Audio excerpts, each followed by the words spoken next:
आज एक बात बताएं आपको, गुरुदेव भगवान का जो घर है ना, वह एक घर नहीं है, वह बैकुंठ है, ठाकुर जी का बैकुंठ है।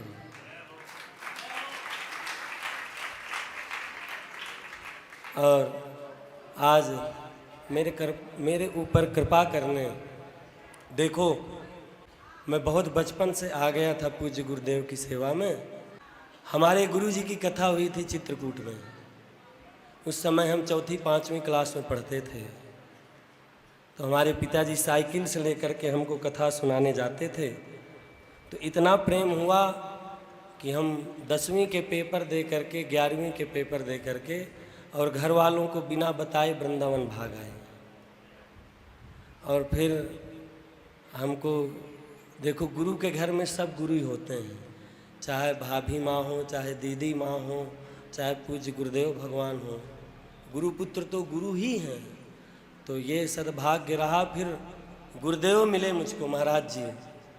और भागवत धाम में हम रहते थे, वहाँ गुरु की खूब सेवा करी।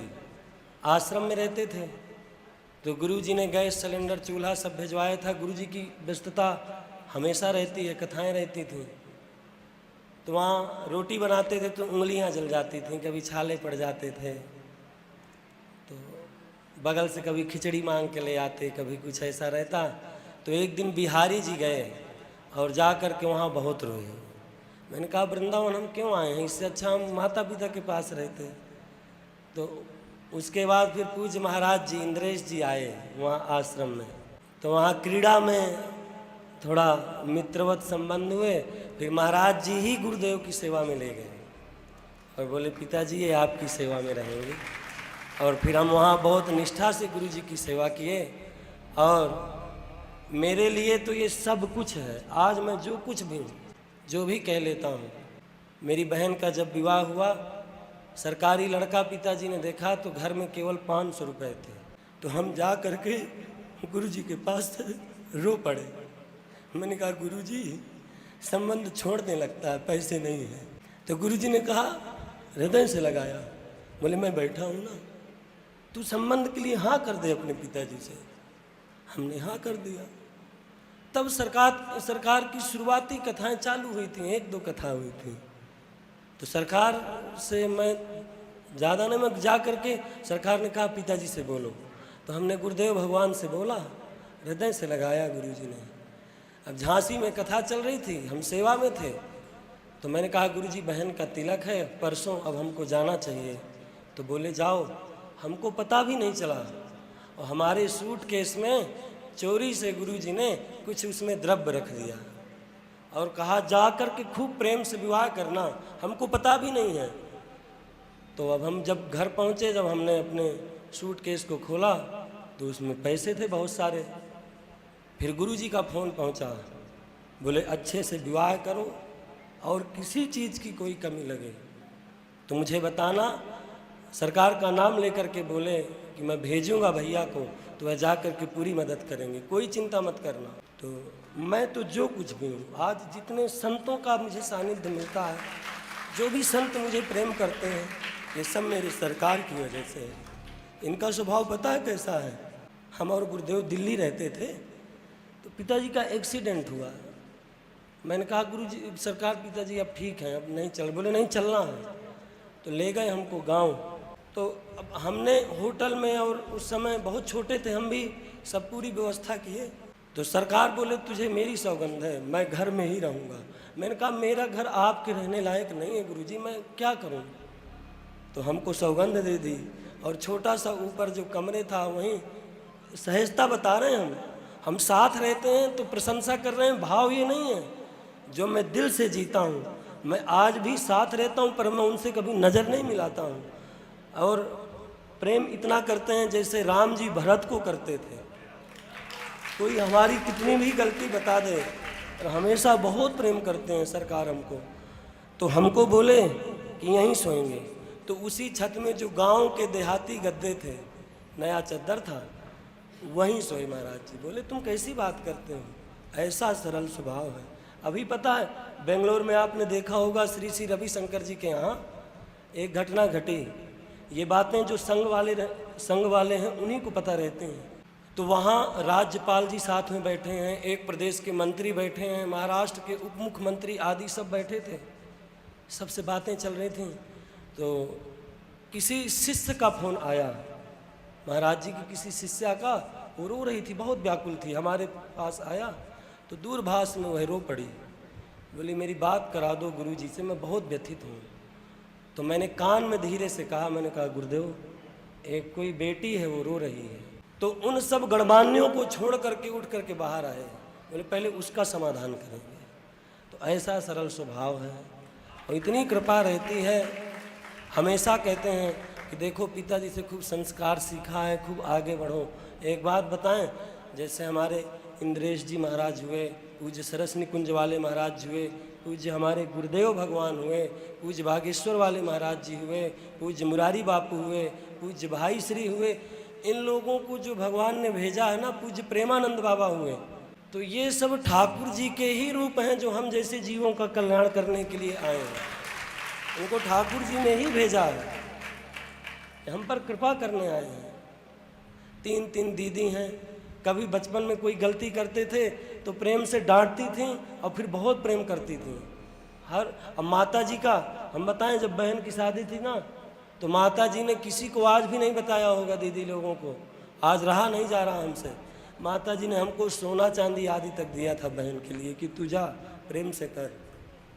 बहुत प्रेम करते हैं मैं, और हम भी बहुत मजबूरी में गाँव जाते नहीं, मैं खुद नहीं छोड़ना चाहता। मुझे ये अपना घर लगता है, मुझे ये अपना परिवार है मेरा ये, और मेरा ये जीवन है। यहीं से मेरी, मैं क्या था, गांव में रहता तो मैं खेती करता, किसानी करता, या लड़कों के साथ घूमता, या ज़्यादा से ज़्यादा किसी कंपनी फैक्ट्री में नौकरी करता। आज मेरे गुरुदेव ने मुझे इस काबिल बना दिया है कि आज मैं हमेशा चाहूँगा कि जीवन में मेरे कितने भी कष्ट हों, और मेरी रघुनाथ जी के चरणों में ये मेरे इष्ट हैं, मेरी प्रार्थना है, जितना मैंने तप किया हो, जितना मैंने गुरुदेव भगवान की, संतों की जितनी श्रद्धा निष्ठा से जो भी टूटी फूटी सेवा की हो, मैं अपना पूरा फल अपने इंद्रेश महाराज जी को देता हूँ, इंद्रेश भैया को देता हूँ। ये सदैव प्रसन्न रहे। बहुत सरल है, बहुत सरल है। तो हम कह रहे थे कि ये जो महापुरुष है ना, जैसे पूज्य प्रेमानंद जी हुए, पूज्य इंद्रेश जी हुए, पूज्य बागेश्वर वाले महाराज जी हुए, हमारे पूज्य गुरुदेव भगवान हुए, पूज्य मुरारी बापू हुए, रमेश भाई ओझा हुए, इनको भगवान बड़े प्रेम से बनाता है, बैठ करके आराम से कि अरे बहुत सुंदर ऐसे, और हम लोगों को ऐसे करके जाओ। तो सौभाग्य से हम इनके चरणों में आके गिर गए, तो उस तिनके का भी कल्याण हो गया। अब हम कुछ बोल नहीं पा रहे हैं, क्या करें, अब कभी कुछ ऐसा बोला नहीं, सामने हमारी हिम्मत नहीं पड़ती है। और कथाएं तो खूब करी गांव में, हर जगह छोटी छोटी कथाएं। पहली बार आए, हम नज़र तक नहीं मिला पा रहे हैं, हमको यूँ लग रहा है हमारे गुरु जी ही बैठे हैं, गुरु जी हैं हमारे। तो कहाँ कितनी बड़ाई करूं, कहाँ हूँ कहाँ लग नाम बड़ाई, राम न सकहि नाम गुण गाई। भगवान राम अपने नाम की महिमा को नहीं गा सकते। पृथ्वी का कागज करूं, कमल करूं बन राय, समुद्र की स्याही करूं तो गुरु गुण लिखा न जाए। जब गुरु की कृपा होती है ना, वो कृपा दिखती नहीं है, और आज गुरुदेव की ही कृपा है जो आज पूज्य गुरुदेव यहाँ विराजे हैं। ये मेरे गुरुदेव का आशीर्वाद है। ठाकुर जी सदैव कृपा बनाए रखें कि ऐसे गुरुओं की कृपा दास पर बनी रहे। सरकार बिल्कुल अंतिम प्रसंग चल रहा था, और अब अंतिम प्रसंग आप श्री ही पूर्ण करेंगे, हम तो कुछ कह ही नहीं पाएंगे आगे। अब बस यही है कि ऐसे जो हम अभी प्रवचन में सुना रहे थे, कथा में सुना रहे थे कि दत्तात्रेय जी ने 24 गुरु बनाए। 3 गुरु मुख्य होते हैं, एक शिक्षा गुरु, एक दीक्षा गुरु, और एक जो अपने पुरोहित गुरु होते हैं। तो पुरोहित गुरु होते हैं वो हमारे जात कर्म संस्कार से लेकर के और जो अंतिम संस्कार तक होते हैं वो पुरोहित गुरु करवाते हैं। दीक्षा गुरु जिससे हमने दीक्षा ले ली, जो गुरु से प्रदत्त मंत्र है, जो गुरु जी के द्वारा प्रदत्त वो माला है, वो मंत्र है, और जो इष्ट की सेवा है उसको कभी नहीं बदलें। ये सुखदेव जी राजा परीक्षित से कह रहे हैं कि मंत्र, मूर्ति और माला ये कभी नहीं बदलना चाहिए। हरि ओम। श्रीमते रामानुजाय नमः। गुरुवर्थे त्यक्तराज्यो व्यचरदनुवनं पद्मपद्भ्यां प्रियायाः पाणिस्पर्शाक्षमाभ्यां व्रजतपथरुजो यो हरीन्द्रानुजाभ्याम् वैरूप्याशूर्पणख्या प्रियविरहरुष रोपितभ्रूविजम्भ तस्ताब्धिर्बद्धसेतु खलदवदहन कौशलेन्द्रोवतान्न। जय जय श्री राधारमण जय जय नवलकिशोर जय गोपी चितचोर प्रभु जय जय माखन चोर। श्री राधा गोविंद देव की श्री राधा गोपीनाथ की जय। श्री विनोदी लाल की जय। श्री राधा दामोदर लाल की जय। जय जय श्री राम जय जय श्री राम जय जय श्री राम। श्रीमद्भागवत महापुराण की जय। पूज्य व्यास जी महाराज की राजा रामचंद्र भगवान की जय। पूज्य व्यास जी महाराज की राजा रामचंद्र भगवान की। अनंत बलवंत श्री हनुमान जी महाराज की नमः। पार्वती पतये हर हर महादेव। परम मंगल में परात प्रखलेश्वर अकारण करुणा वरुणालय भक्तवांछा कल्पतरु तड़िद्वित विनिंदित पीतांबरधारी श्री बालकृष्ण प्रभु की शब्दमयी वाणीमयी वांगमयी प्रतिमूर्ति हम आप सबके मध्य में विराजमान श्रीमद् भागवत महापुराण एवं व्यासासन को सुशोभित कर रहे हमारे बड़े गुरु भाई और पूज्य गुरुदेव भगवान के अनन्य कृपा पात्र श्री अनुज शास्त्री जी, पीछे दर्शन दे रहे श्री राघवेंद्र सरकार, इतने सुंदर ठाकुर जी हैं। हमको महाराज जी बोले कि आप पहली बार आए। मैंने कहा नहीं, मैं पहले आ चुका हूँ। जयपुर वालों ने नहीं जयपुर देखा होगा जितना मैंने देख रखा है। ऐसे ऐसे दर्शन हमने किए हैं जयपुर में। और क्योंकि उस समय पर भी मैं जयपुर बहुत रहा हूँ जब ज़्यादा लोग जानते नहीं थे। कई बार तो दिन में 3-3, 4-4 बार गोविंद देव जी दर्शन, गोपीनाथ जी दर्शन, श्री राधा विनोदी लाल जी के, राधा दामोदर जी के, चांद पोल पर यहाँ श्री राघव जी के, सामने हनुमान जी के, कनक वृंदावन राधा माधव पे तो हमने 3 बार कथा की है सुबह सुबह 4 बजे।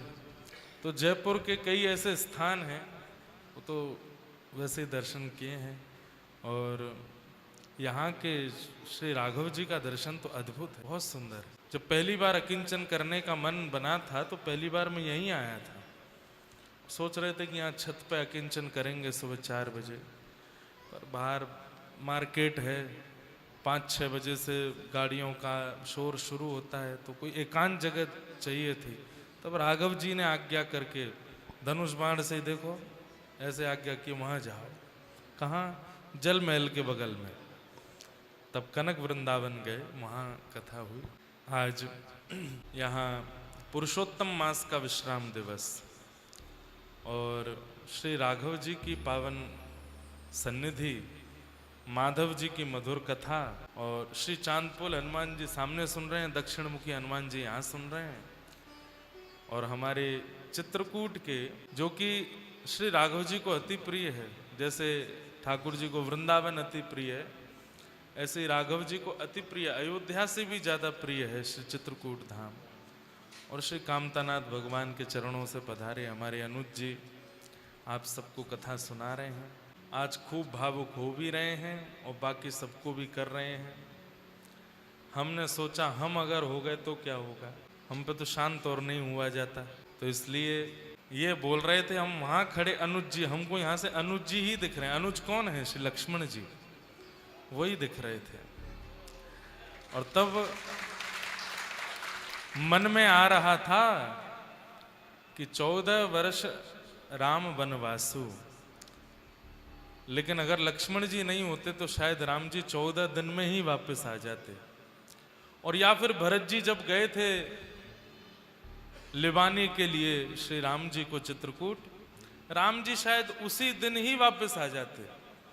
ये लक्ष्मण जी ही हैं, ये अनुज ही हैं, जिनके सेवा समर्थ से, जिनके भाव समर्थ से, जिनके समर्पण से श्री राघव जी 14 वर्ष वन में रहे। और राम जी बन गए इसलिए बन गए, वन गए इसीलिए बन गए। उसमें बहुत बड़ा योगदान श्री लक्ष्मण जी का है, अनुज जी का है। तो ऐसे ही अपने आप को अनुज कह रहे हैं, हमको राम कह रहे हैं, तो हमारी तो सेवा बहुत जल्दी विश्राम हो जाती भागवत जी की अगर अनुज जी हमारे संगत नहीं होते तो। इन्होंने बहुत परिश्रम किया है। अब इन्होंने हमारी बताई, हम इनकी बताएंगे। आप कहोगे महाराज जी यही करना है तो भागवत कथा क्यों किया? लेकिन इनकी बड़ी सेवा है। गुरु के प्रति निष्ठा कैसी होनी चाहिए ये आप सबको और हमको भी अनुज जी से सीखना चाहिए। हमारे पूज्य गुरुदेव भगवान पूज्य पिताजी महाराज कई बार क्रोध में यदि ऐसी बात बोल देते हैं जो किसी के समर्थन में ना हो, तो भी अनुज जी मानते हैं और कोई नहीं मानता। कई बार घर के मुखिया हैं, कभी कभी क्रोध आ जाता है तो ऐसी बात बोल देते हैं कि माता जी, हम सब परिवार के लोग, हम सब कहते हैं नहीं पिताजी ये तो उचित नहीं है करना, लेकिन अनुज जी तब भी कहते हैं सरकार देख लीजिए ना, गुरुजी कह रहे हैं तो कर दीजिए। हमने कहा गुरुजी ऐसी बात कह रहे हैं वो तो हो ही नहीं पाएगा, अब क्या करें? अब क्या कह रहे हैं गुरुजी कि हम रोडवेज बस में जयपुर जाएंगे। अब गुरुजी ये आज्ञा कर रहे हैं, घर के लोग कैसे भेज दें? घर में 4 गाड़ी खड़ी है, आप जाओ, लेकिन हम तो रोडवेज में जाएंगे। अनुज जी उसमें भी समर्थन करते हैं, नहीं गुरुजी कह रहे हैं तो रोडवेज में ही चलते हैं। तो गुरु के वचन अटल कर मानो, ऐसी आपकी गुरु चरणों में निष्ठा है। और उसी निष्ठा का भाव है कि आज सब संत जन इनको खूब प्रेम करते हैं। भारत के खूब संत जन, रसिक जन खूब इनसे लाड़ प्यार दुलार करते हैं। और हमारी माने तो हम जगह जगह कथा में जाते हैं, घर से तो दूर ही रहते हैं। एक ही इच्छा रहती मन में कि अगर अनुज जी होंगे कथा में तो मन लगेगा जहाँ भी कथा होती है। लेकिन ये भी अब इतने व्यस्त हो गए हैं कि नहीं आ पाते सब जगह कथा में, तो इनसे हमारी खूब मीठी जैसे रूठाई चलती है ना, वो भी होता रहता है। कभी ये कथा में नहीं रहते तो उस कथा में मन कम ही लगता है। तो ऐसा इनका भाव है कि इनकी उपस्थिति सबका मन बना रहता है, मन लगा रहता है। और ये सब सर्व प्रिय होना ये गुरु कृपा से ही हो सकता है।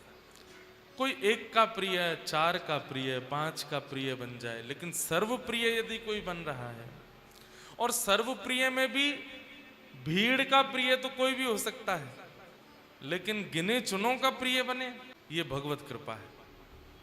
भीड़ प्रिय तो हम बन गए हैं, लेकिन रसिकों के प्रिय, संत प्रिय, आचार्यों के प्रिय, गुरुजनों के प्रिय तो अनुज जी जैसे ही बनते हैं। और ये सब गुरु कृपा से ही होता है। बड़ी कृपा है गुरुदेव की इन पर, बस ऐसे ही इन पर कृपा बनी रहे। और पुरुषोत्तम मास के विश्राम दिवस पर गोविंद जी से इनके लिए प्रार्थना करते हैं कि जल्दी इनके घर भी गोविंद जी आ जाएं। और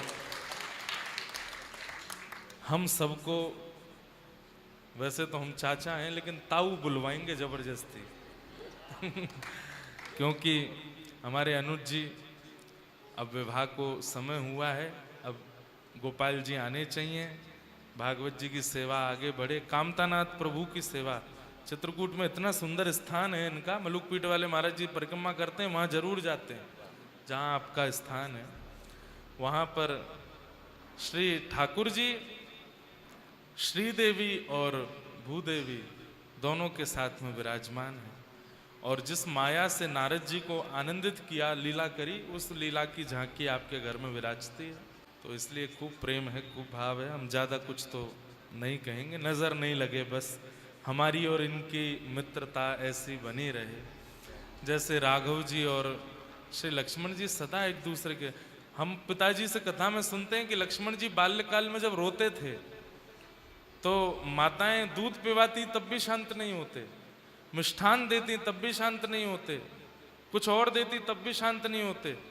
तब कौशल्या मैया लक्ष्मण जी को उठा के ले जाती और राघव जी जहां लेटे होते थे, राघव जी के चरणों की तरफ लक्ष्मण जी का सिर रख देती, तो चरण पकड़ करके लक्ष्मण जी राघव जी के अंगूठा को अपने मुंह में ले लेते, तब शांत होते थे। इतना प्रेम। लेकिन इतनी बात सुनकर के हमारे मन में आया कि राघव जी भी फिर नहीं रहते होंगे, राघव जी लक्ष्मण जी के पांव पकड़ लेते होंगे। दोनों भैया एक दूसरे से इतना प्रेम करते हैं, बिल्कुल नहीं रह पाते। ऐसे ही हमारे अनुज जी हैं, इनका जन्म भले ही चित्रकूट में हुआ, लेकिन ये हमारे भैया ही हैं, हमारे अंग ही हैं, हमारे स्वरूप बिल्कुल इनके भाव से ही है। बहुत परिश्रम इन्होंने किया हमारे साथ। जब प्रारंभिक कथा का अध्ययन हम कर रहे थे, हिंदी लिखने में आज भी मुझे बड़ा श्रम होता है। हिंदी अब तो लिखने लग गया, लेकिन पहले हिंदी लिखना होता था तो मेरे को लगता था ये तो बड़ी बला है। क्यों? छोटी ई बड़ी की मात्रा में मैं हमेशा, छोटा ऊ बड़ा ऊ की मात्रा में हमेशा मेरे को दिक्कत होती थी। तो जो भी हम बोलते थे उसको लिखने का कार्य यही करते। पूरी भागवत जी हम बोलते थे, ये लिखते थे और फिर उसको अध्ययन करते, फिर तैयारियां करते। कोई भी चीज़ मंच पर हमको सुनानी होती, पहले इनको सुनाते, ये कहते हाँ सरकार बढ़िया है, फिर जाके सुनाते। तो प्रारंभिक समय में खूब परिश्रम किया आपने भी, ठाकुर जी कृपा बनाए रखें।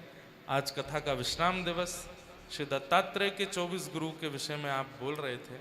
24 गुरुओं का वर्णन करने के बाद श्री दत्तात्रेय भगवान कहते हैं, हे यदु महाराज, अब मैं तुम्हें अपने 25वें गुरु के बारे में बता रहा हूं, जिन्हें मैंने अभी अभी गुरु बनाया है। 24 गुरु तो पहले से थे, लेकिन अभी आपसे बात करते करते मेरे 25वें गुरु बने हैं। कौन? देहो मम गुरु, मेरे 25वें गुरु मेरे देह, मेरा शरीर। क्यों? अरे इन नेत्रों की कितनी बड़ी कृपा है कि मैं गोविंद देव जी को देख पा रहा हूं। यदि ये नहीं होते तो मैं कैसे दर्शन करता। इन कानों की कितनी बड़ी कृपा कि मैं हरि चर्चा सुन पा रहा हूं। इन हाथों की कितनी बड़ी कृपा कि मैं सेवा मार्जन कर पा रहा हूं। इन पैरों की कितनी बड़ी कृपा, गिरिराज जी, कामतानाथ जी, वृंदावन की परिक्रमा कर पा रहा हूं। इस देह की कृपा है कि मैं ठाकुर जी की अनुभूति करने के लिए मंदिर, कथा आदि सब जगह जा पाता हूं। इसलिए मैं 25वें गुरु के रूप में अपने देह को स्वीकार करता हूं। ये देह नहीं होता तो मैं इस संसार चक्र से, संस्कृति चक्र से कभी नहीं बच पाऊंगा। अगर हम लोग 84 लाख में किसी अन्य योनि में होते तो इस 84 के चक्कर से कभी बच नहीं पाते, संसार से कभी नहीं बच सकते। इस संसार से बचने का एक ही तरीका है, मानव शरीर। इस मानव शरीर में आकर के आप इस संसार से हमेशा के लिए अलविदा कर सकते हो, दोबारा यहाँ नहीं आना पड़ेगा। बाकी आप किसी भी योनि में हो तो आपको आना ही पड़ेगा, निश्चित है। बाहर किसी गधे को देख रहे हो, घोड़ा को देख रहे हो, छपकली देख रहे हो, कॉकरोच देख रहे हो, चैंटी देख रहे हो, उनको देख के आप कह सकते हो कि ये पुनर्जन्म जरूर लेगा। लेकिन मानव यदि सिर पर ऊर्ध्वपुंड धारण करता है, कंठ में कंठी पहनता है, एकादशी नियम करता है, ठाकुर जी का नाम करता है, भगवत कथा कहता है और सुनता है, तो ये देह उसे हमेशा के लिए मुक्त कर देता है, फिर दोबारा आना नहीं पड़ता। इसलिए देह हमारा 25वां गुरु है। ऐसे श्री दत्तात्रेय भगवान यदु महाराज को ज्ञान उपदेश करते हैं। इस प्रकार अन्य अन्य भाव वहां बताए गए। मार्कंडेय भगवान से प्रार्थना करते हैं, मुझे आपकी माया का दर्शन करना है। अपने आश्रम में बैठकर के मार्कंडेय ऋषि हवन कर रहे थे, समिधा छोड़ते हैं, उसी समय मार्कंडेय ऋषि के नेत्र बंद होते हैं और तभी क्या देखते हैं कि विशाल पर्वतों के बीच में आप बैठे हैं। समुद्र की लहरें पर्वतों से भी ऊंची हैं, प्रलय आ रहा है, भूमि फट रही है, सब प्रलयकालीन समुद्र में डूब रहे हैं। इस प्रकार प्रलय का दर्शन आप करते हैं। इसी बीच करार विंदेन पदार विंदम मुखार विंदे विनवेशयंतम वटस्य पत्रस्य पुटे शयानम बालम मुकुंदम मनसा स्मरामि। श्री कृष्ण गोविंद हरे मुरारे, हे नाथ नारायण वासुदेव, जिहुवे पिबस्वामृतमेत देव, गोविंद दामो धर्माधवेति। ऐसे ठाकुर जी का दर्शन होता है। और जैसे ही माया से वापस आते हैं, कहते हैं माया में दर्शन 2000 साल तक माया का ही दर्शन करते रहे, और जब ठाकुर जी से कहा देख ली नाथ माया, अब वापस भेज दो, तो कहते हैं उसी अवस्था में हैं, संविदा छोड़ रहे हैं, और उसी एक क्षण में ठाकुर जी ने पूरी माया का दर्शन मार्कंडेय ऋषि को कराया। इस प्रकार मार्कंडेय जी का मधुर चरित्र आदि आदि भाव सुनाए।